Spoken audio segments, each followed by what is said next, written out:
umaga kami magtatanim na aking asawa. Ngayon nilasa na po ako ng gulok para pantabas po sa mga halago. At ngayon ito na po, dala ko na po yung at ngayon po ay yapuat pa natin yan, sitaw. Di ba po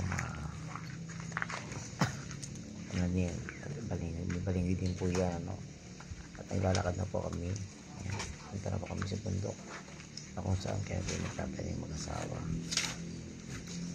Ito nga pala po hindi kalayuan sa aking bahay, pastas lang ng konti. At natin ko na po mayroon po tatamnan.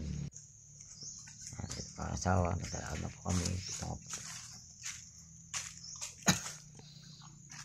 medyo malapit-lapit na po kami. Ito na po kami ngayon.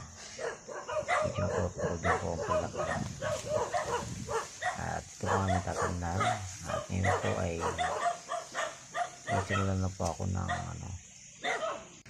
pagtatabas dyan. Yan, naman ako na po ang pagtatabas.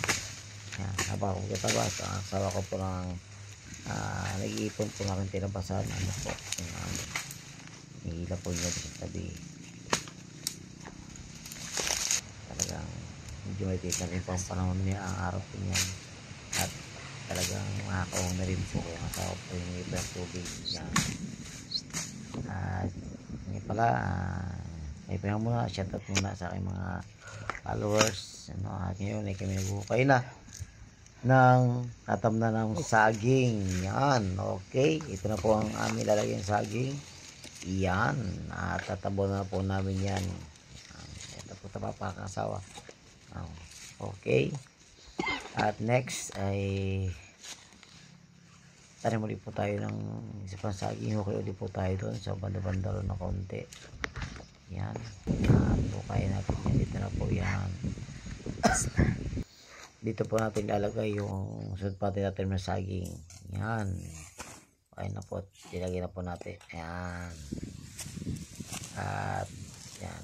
Pagkatapos po nyan, magtempo ng saging ay okay na po. At ngayon po tayo po ay magtatanim naman ng balinghoy. Yan.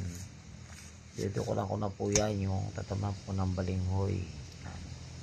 At ngayon po ay simulan ng pang-asawa pagkatanim ng balinghoy. Yan. At maganda-ganda po yan, para po meron pong hukayin. Yan.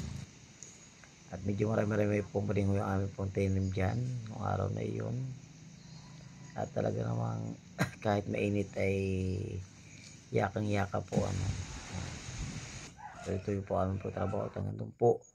Salamat po sa inyong panonood. And God bless you po.